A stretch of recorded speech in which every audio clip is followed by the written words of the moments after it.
بسم الله الرحمن الرحيم. إن الحمد لله تعالى نحمده ونستعينه ونستغفره ونعوذ بالله من شرور أنفسنا ومن سيئات أعمالنا. من يهده الله فلا مضل له ومن يضلل فلا هادي له، وأشهد أن لا إله إلا الله وحده لا شريك له، وأشهد أن محمدا عبده ورسوله صلی اللہ علیہ وعلى آلہ وصحبہ اجمعین.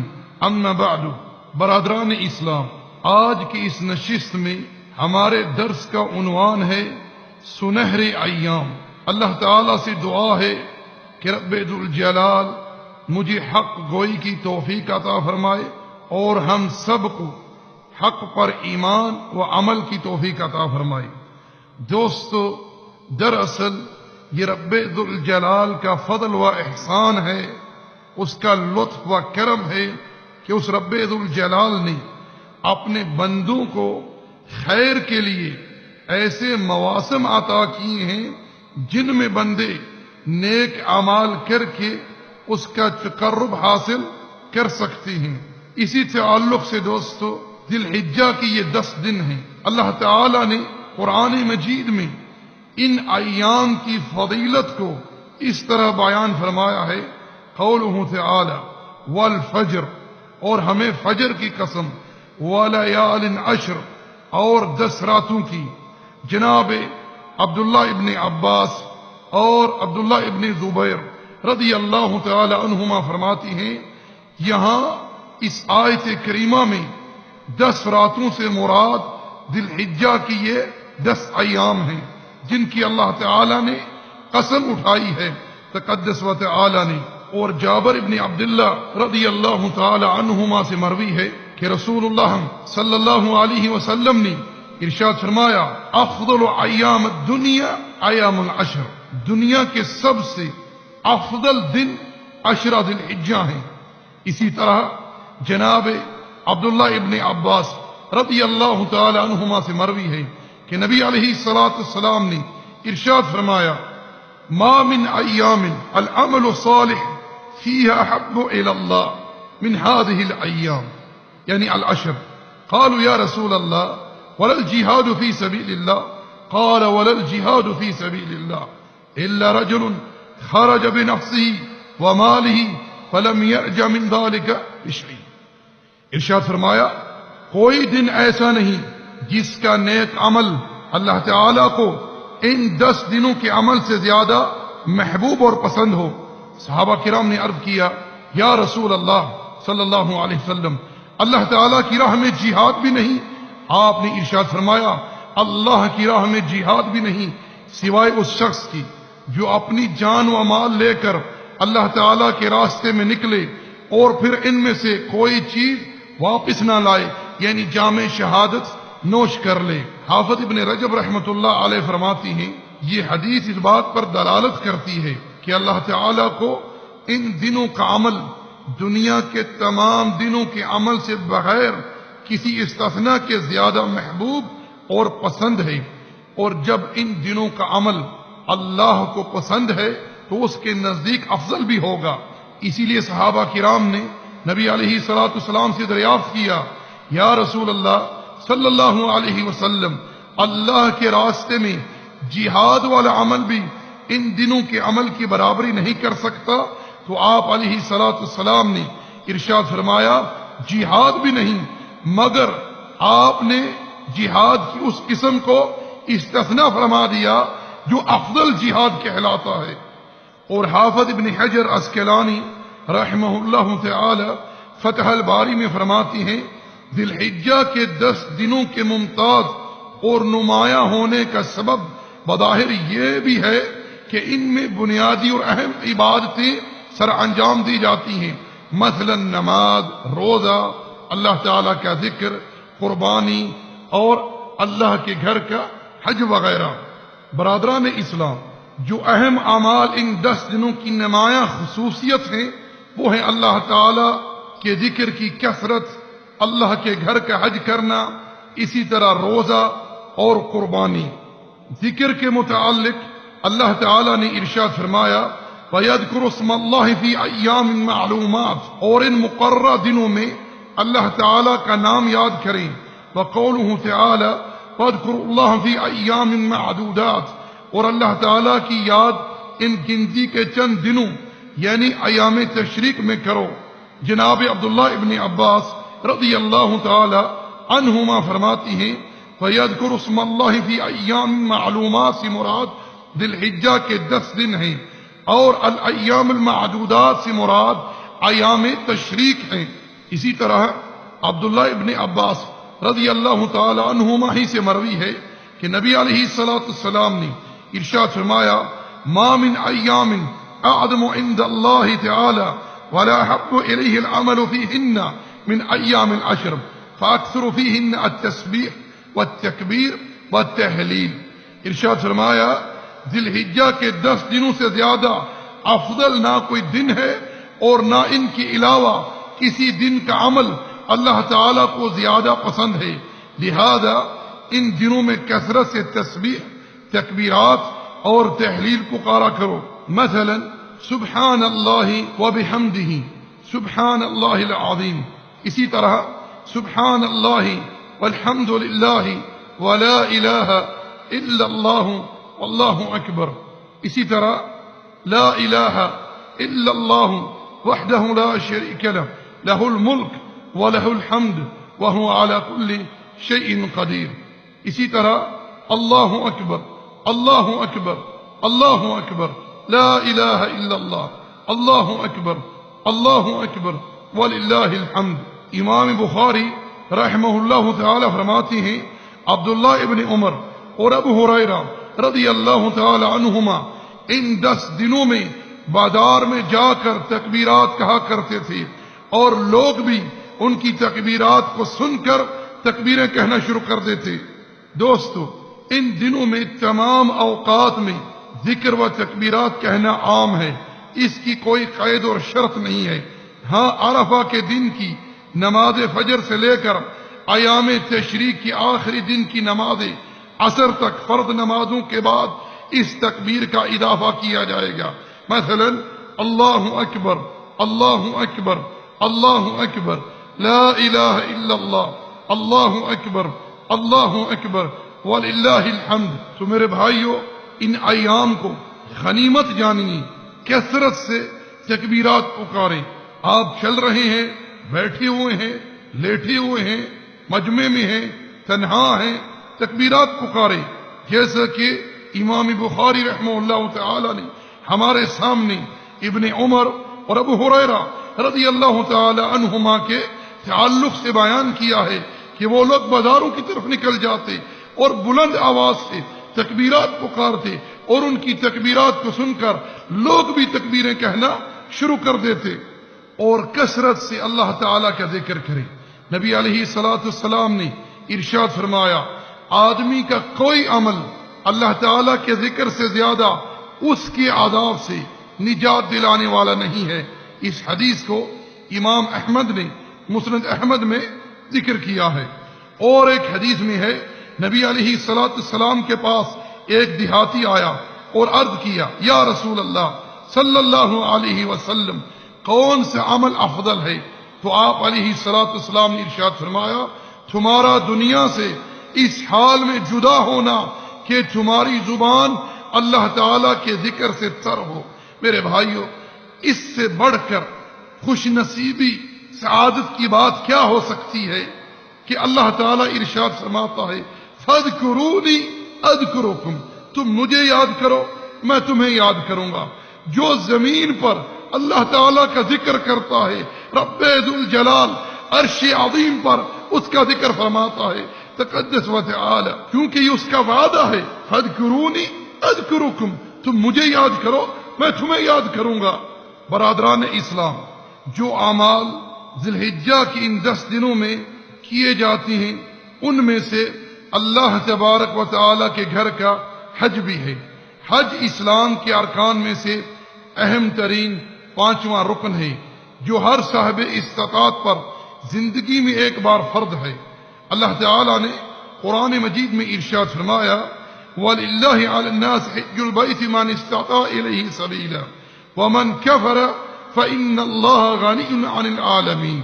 ارشاد فرمایا اللہ تعالیٰ نے لوگوں پر جو اس کی طرف راہ پا سکتی ہوں اس کے گھر کا حج فرض کر دیا ہے، اور جو کوئی کفر کرے تو اللہ تعالیٰ اس سے بلکہ تمام دنیا سے بے پرواہ ہے۔ آپ لوگ غور کیجئے کہ اللہ تعالیٰ نے اس آیت میں اس بات کی وضاحت فرما دی ہے کہ جو شخص استطاعت رکھتا ہے، استطاعت رکھنے کے باوجود وہ حج نہیں کرتا، حج کے لیے نہیں نکلتا، اللہ تعالیٰ نے اس کے اس فعل کو کفر سے تعبیر کیا ہے۔ اسأل اللہ العافیہ والسلام۔ اسی طرح دوستو ان ایام میں جو اعمال کیے جاتے ہیں ان میں روزے کو بڑی خصوصیت حاصل ہے، بالخصوص یوم عرفہ کے دن کا روزہ، یعنی 9 ذی الحجہ کے دن کا روزہ۔ نبی علیہ السلام سے 9 ذی الحجہ کے روزے کی بابت سوال کیا گیا، یعنی یوم عرفہ کے روزے کی بابت سوال کیا گیا تو آپ علیہ السلام نے ارشاد فرمایا یکفر سنۃ الماضیہ والباقیہ، اس ایک روزے سے اللہ تعالی ایک سال جو گزر چکا ہے اور ایک سال جو آنے والا ہے، یعنی 2 سالوں کے گناہوں کو معاف فرما دیتا ہے۔ اسی طرح دوستو یہ بات بھی ذہن میں رکھیں کہ 1 ذی الحجہ سے لے کر 9 ذی الحجہ تک متواتر روزے رکھنا بھی مشروع ہے، کیونکہ دوستو روزہ ایک ایسی عبادت ہے جسے یہ شرف حاصل ہوا جس کے متعلق رب ذوالجلال خود ارشاد فرماتا ہے کہ ابن آدم کا ہر عمل اس کے لیے ہے مگر روزہ میرے لیے ہے اور میں ہی اس کی جزا دوں گا۔ اور ایک حدیث میں پیارے رسول علیہ السلام نے ارشاد فرمایا جو بندہ ایک دن اللہ تعالیٰ کی خوشنودی کے لیے، اللہ کا قرب حاصل کرنے کے لیے روزہ رکھتا ہے اخلاص کے ساتھ، اللہ تعالیٰ اس کے چہرے کو 70 سال مسافت جہنم سے دور کر دیتا ہے۔ اللہ اکبر کبیرہ۔ اور میں بطور یاد دہانی پھر یہ کہنا چاہوں گا بالخصوص یوم عرفہ کے دن کا جو روزہ ہے یہ چھوٹنے نہ پائے، کیونکہ اس کی بڑی فضیلت ہے۔ اس ایک روزے کی وجہ سے اللہ تعالیٰ 2 سال کے گناہ معاف کر دیتا ہے۔ اور دوستو 9 ذی الحجہ کے دن یعنی یوم عرفہ کے دن اس ذکر کو کثرت سے کیجئے، لا الہ الا اللہ وحدہ لا شریک لہ لہ الملک وَلَهُ الْحَمْدُ وَهُوَ عَلَى كُلِّ شَيْءٍ قَدِيرٌ۔ نبی علیہ السلام نے ارشاد فرمایا کہ یہ وہ دعا ہے جو میں نے کی اور مجھ سے پہلے انبیاء سابقین نے کی۔ اور آپ علیہ السلام نے ارشاد فرمایا کہ اللہ تعالی یوم عرفہ کے دن اہل عرفہ پر فخر فرماتا ہے اور لوگوں کو جہنم سے آزاد کرتا ہے، تقدس و تعالی۔ اسی طرح دوستو ان ایام میں کیے جانے والے اعمال میں سے قربانی بڑی چوٹی کی عبادت ہے، کیونکہ قربانی کے ذریعے بندہ اللہ تعالیٰ کا تقرب حاصل کرتا ہے۔ یہ ہمارے باپ ابراہیم علیہ السلام کی سنت ہے، اور خود ہمارے نبی جناب محمد مصطفیٰ علیہ السلام نے خود اپنے ہاتھ سے قربانی کی اور امت کو قربانی کرنے کی ترغیب دی، اور ارشاد فرمایا جو شخص قربانی کرنے کی استطاعت رکھتا ہے اور وہ قربانی نہیں کرتا وہ ہماری عیدگاہ کے نزدیک نہ آئے۔ اور آپ علیہ السلام نے ارشاد فرمایا جو شخص قربانی کرنے کا ارادہ رکھتا ہے وہ ذی الحجہ کا چاند دیکھنے کے بعد نہ ہی اپنے بال تراشے اور نہ ہی ناخن۔ برادران اسلام، میں یہاں ایک بات کی وضاحت چاہتا ہوں، وہ یہ کہ اگر کسی انسان کو پتہ نہیں، علم نہیں، جہالت میں وہ بال کاٹ لیتا ہے یا ناخن تراش لیتا ہے کیونکہ اسے حکم معلوم نہیں ہے، وہ معذور ہے۔ لیکن ایک بندہ اس نے نبی علیہ السلام کا فرمان سن لیا ہے، حدیث پہنچ چکی ہے، علم آ گیا ہے، اور پھر بھی وہ بال تراشتا ہے، ناخن کاٹتا ہے تو وہ گناہگار ہوگا، وہ نبی علیہ السلام کی نافرمانی کرنے والا ہوگا، جس سے اللہ تعالیٰ نے منع فرمایا ہے۔ برادران اسلام، ان ایام کو غنیمت جانیے، غنیمت جانتے ہوئے ان ایام سے فائدہ اٹھائیے، استفادہ کیجئے، فاستبقوا الخیرات، نیکی کی طرف سبقت کیجئے۔ ممکن ہے کہ آئندہ مستقبل میں یہ ایام ہمیں نصیب نہ ہو. کتنے ہی لوگ گزشتہ سال ہمارے ساتھ تھے، آج وہ زمین کی آغوش میں ہیں. اس لیے دوستو نیکی کی طرف سبقت کیجئے. وَالسَّارِعُوا إِلَىٰ مَغْفِرَةٍ مِّن رَّبِّكُمْ، اپنے رب کی مغفرت کی طرف سبقت کیجئے. ان ایام میں کثرت سے نیکی کیجئے، صدقہ کیجئے، جو بڑی چوٹی کی بڑی عظیم عبادت ہے. اللہ تعالیٰ کا قرب حاصل کرنے کے لیے بہترین ذریعہ ہے. اسی طرح قرآن کریم کی تلاوت کیجئے. نبی علیہ السلام نے ارشاد فرمایا، جس نے اللہ کی کتاب میں سے ایک حرف تلاوت کیا اس کے لیے 10 نیکیاں ہیں. ارشاد فرمایا، الف حرف ہے، لام حرف ہے، میم حرف ہے، یعنی جس نے الف لام میم پڑھا اس کے لیے 30 نیکیاں ہیں. اسی طرح دوستو کثرت سے اللہ کا ذکر کیجئے، اللہ کا ذکر کیجئے. اللہ تعالی ہمیں توفیق دے اپنا ذکر کرنے کے لیے، کیونکہ وہ شخص خوش قسمت ہے، سعادت مند ہے، جس کی زبان ہر وقت رب ذوالجلال کے ذکر سے تر رہتی ہے، کیونکہ وہ ان خوش نصیب لوگوں میں ہے جن کا ذکر رب ذوالجلال عرش عظیم پر فرماتا ہے، تقدس و تعالی. اسی طرح دوستو 5 وقت نماز با جماعت مساجد میں آ کر ادا کریں. سنت مؤکدہ کی حفاظت کریں. فجر سے پہلے 2 رکعتیں، ظہر سے پہلے 4 رکعتیں، ظہر کے بعد 4 یا 2 رکعتیں. اسی طرح نماز مغرب کے بعد 2 رکعتیں، نماز عشاء کے بعد 2 رکعتیں. اور کوشش کریں وتر ادا کریں. نبی علیہ السلام نے ارشاد فرمایا، اللہ تعالیٰ وتر ہے اور وتر کو پسند فرماتا ہے، تقدس و تعالی. اور اگر کسی کو رات اٹھنے کی توفیق مل جائے تو کچھ پل اللہ کی بارگاہ میں کھڑا ہو جائے، اللہ کو پکارے، دعائیں کرے، التجائیں کرے. کیونکہ نصف رات جب گزرتی ہے رب ذوالجلال آسمان دنیا پر نزول فرماتا ہے. کیسی اس کی عظمت و شان کبریائی کی جلالت کے لائق ہے، تقدس و تعالی. اور فرماتا ہے کوئی مانگنے والا جسے میں عطا کروں، ہے کوئی بخشش طلب کرنے والا جسے میں بخش دوں. رسول اللہ صلی اللہ علیہ وسلم نے ایک حدیث میں ارشاد فرمایا، محشر کے میدان میں رب ذوالجلال 7 قسم کے لوگوں کو اپنے سائے تلے جگہ عطا فرمائے گا. اس دن اللہ کے سائے کے سوا کوئی سایہ نہ ہوگا. ان میں سے ایک خوش قسمت انسان وہ بھی ہوگا جس نے تنہائی میں اللہ کو یاد کیا، اللہ کی محبت میں، اللہ کے خوف سے، اللہ کی خشیت سے اس کی آنکھوں سے آنسو جاری ہو گئے. برادران اسلام، یہ بات ذہن میں رکھیے کہ جس طرح ان ایام میں نیکی کرنے کی بڑی فضیلت ہے، بڑی سعادت کی بات ہے، اسی طرح ان ایام میں گناہ کرنا بڑا سنگین جرم ہے. اللہ تعالیٰ نے قرآن مجید میں ایک مقام پر ارشاد فرمایا، ان عدت الشہور عند اللہ 12 شہرا فی کتاب اللہ یوم خلق السماوات والارض منها 4 حرم ذلك الدین القیم فلا تظلموا فیہن انفسکم. بے شک اللہ کی کتاب نے مہینوں کی تعداد 12 ہیں، کب سے؟ جب سے آسمانوں اور زمین کو پیدا کیا. ان 12 مہینوں میں سے 4 مہینے حرمت والے ہیں. کون کون سے؟ محرم کا مہینہ، رجب کا مہینہ، ذی القعدہ کا مہینہ اور ذی الحجہ کا مہینہ. یہ 4 مہینے حرمت والے ہیں. فلا تظلموا فیہن انفسکم، تم ان حرمت والے مہینوں میں اپنے نفسوں پر ظلم نہ کرو. دوستو ظلم کی 3 قسمیں ہیں. ایک ظلم عظیم وہ ہے شرک، جیسا کہ اللہ تعالیٰ نے قرآن مجید میں ارشاد فرمایا، ان الشرک لظلم عظیم.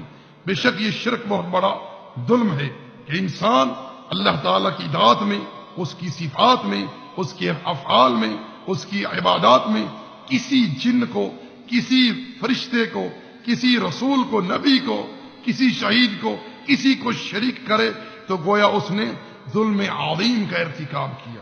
ظلم کی دوسری قسم انسان کا اپنی ذات پر ظلم کرنا، اپنے نفس پر تشدد کرنا، مثلا اپنے آپ کو مارنا، زخمی کرنا. جیسا کہ آپ نے آج کل یہ مشاہدہ کیا ہوگا، بہت سارے لوگ دین کے نام پر آل بیت کی محبت کی آڑ میں اپنے آپ کو زخمی کرتے ہیں، خنجروں سے، تلواروں سے، چھریوں سے، زنجیروں سے اپنے اوپر تشدد کرتے ہیں. حالانکہ یہ وہ افعال ہیں جن کی تعلیم نہ تو اللہ نے دی ہے اور نہ ہی اس کے رسول نے صلی اللہ علیہ وسلم نے، اور نہ ہی آل بیت سے ایسا کوئی ثبوت ملتا ہے کہ انہوں نے اپنے اوپر اس طرح کا ظلم و ستم کیا ہو۔ اسی طرح دوستو، انسان کا گناہ کا ارتکاب کرنا، کیونکہ جب انسان گناہ کرتا ہے تو اللہ تعالیٰ کے غضب کو دعوت دیتا ہے، اللہ کو ناراض کرتا ہے، کیونکہ جب وہ اللہ کو ناراض کرے گا تو ممکن ہے کہ اللہ تعالیٰ اس کے گناہ کی مقدار اس کو جہنم کا عذاب دے۔